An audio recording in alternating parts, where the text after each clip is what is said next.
Shalom, selamat pagi jemaat Gemindo Nasaret dan sahabat embun pagi yang dikasihi Tuhan. Kita berjumpa lagi di pagi ini dengan tubuh yang sehat karena Tuhan selalu menyertai kehidupan kita.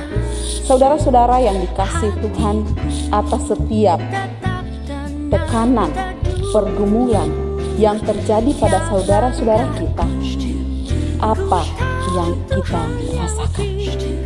Penatua Dolok Malalantang akan memandu kita dalam renungan di pagi ini.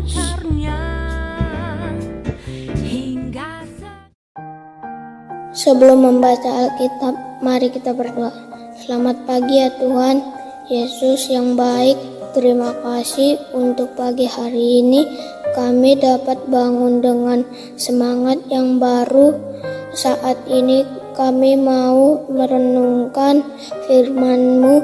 Berkati kami agar firman ini dapat menjadi kekuatan dalam hidup kami. Dalam nama Tuhan Yesus kami berdoa.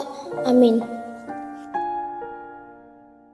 Shalom, selamat pagi Bapak Ibu Saudara-saudara yang Tuhan Yesus kasihi, dimanapun kita berada, yang sempat menjangkau akan konten embun pagi Jemaat Gemindo Nasaret di pagi hari ini. Bapak Ibu Saudara-saudara yang Tuhan Yesus kasihi, sebelum kita memulai aktivitas kita di hari ini, mari kita sirami hati kita sirami perjalanan kita di pagi hari ini sampai pada menjelang sore nanti dengan firman Tuhan, agar di dalam kita menjalani aktivitas di hari ini, Tuhan senantiasa bersama-sama dengan kita. Adapun hari ini kita akan membaca Alkitab yang diambil di dalam Kitab Kudus Perjanjian Baru, surat kiriman Rasul Paulus yang pertama di Jemaat Korintus, pasal yang ke-12, ayat yang ke-26. Firman Tuhan berbunyi,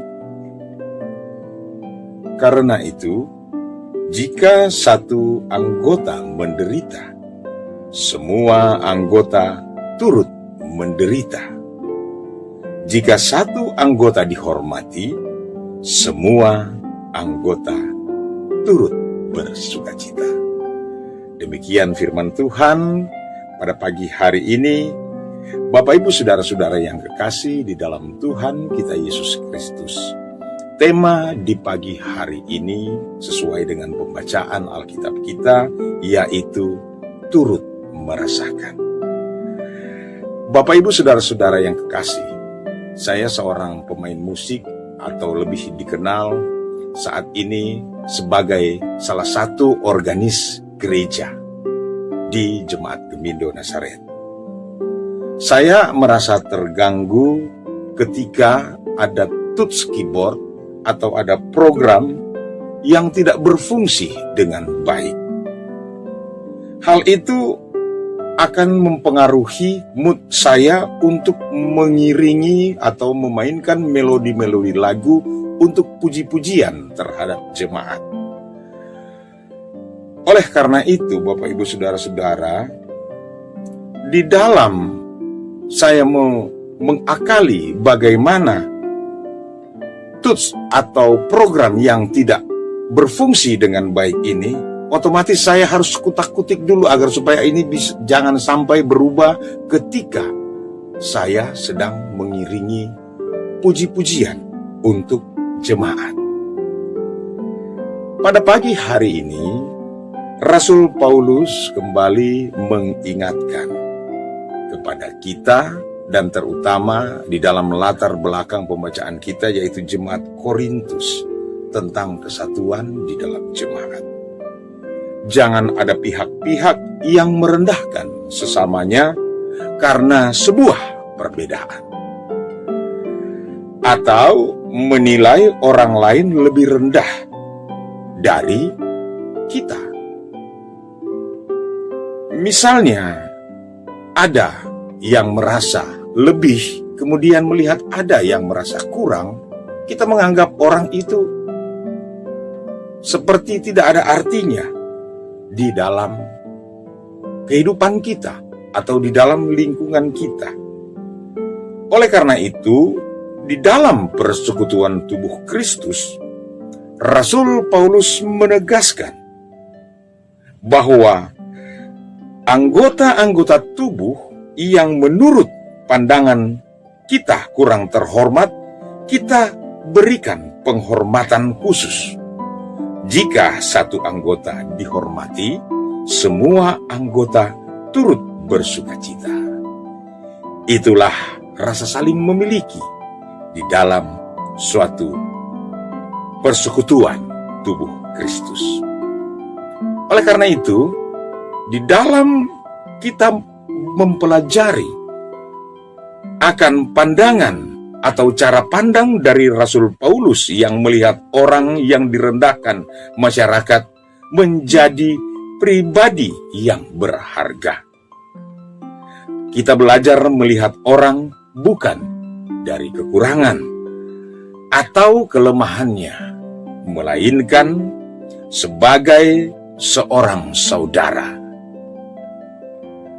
Menumbuhkan rasa saling memiliki akan membuat sebuah komunitas memiliki rasa kepedulian yang tinggi. Apalagi saat ini Jemaat Gemindo Nasaret, ketika kita mendengar akan ada renovasi aula gereja, semua merasa terpanggil seperti khotbah Ibu Pendeta minggu lalu. Kalau tidak punya materi, berikan doa agar supaya itu ruang aula dan perencanaan pengadaan pastori untuk pendeta jemaat akan terlaksana.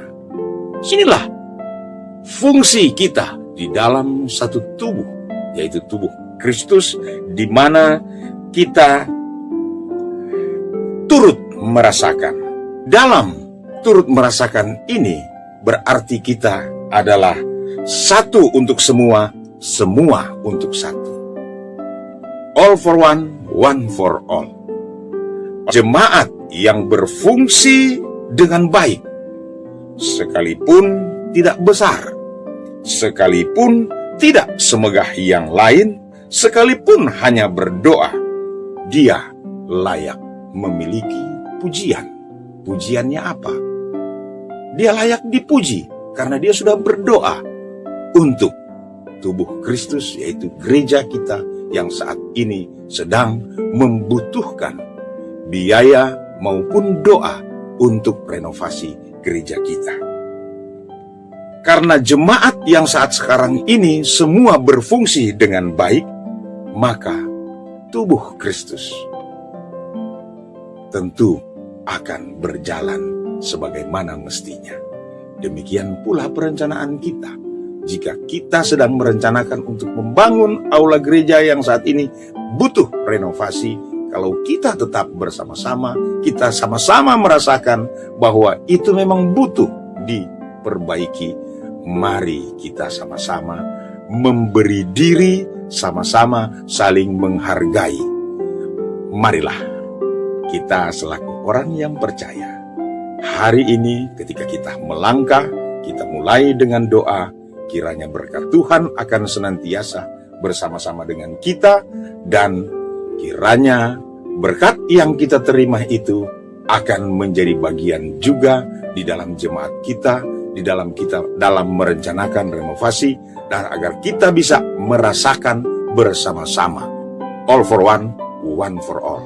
Tuhan Yesus memberkati kita semua. Shalom. Mari kita berdoa. Terima kasih Allah Bapa yang bertahta di dalam kerajaan surga. Hikmat-Mu sudah Engkau curahkan atas kami, dan sehingga kami boleh disirami dengan tetesan embun pagi, di mana kami boleh merasakan bagaimana kami menjadi anggota tubuh di dalam tubuh Kristus. Biarlah ya Bapa di surga, Engkau senantiasa akan menuntun kami, Engkau akan senantiasa mengarahkan langkah kami, sehingga apa yang menjadi rencana kami di hari ini aktivitas kami di hari ini itu boleh seturut sesuai dengan kehendak. Terpujilah Engkau Allah Bapa di surga, kami berdoa kepadamu di dalam nama Yesus Kristus, Tuhan dan Juru Selamat kami. Amin.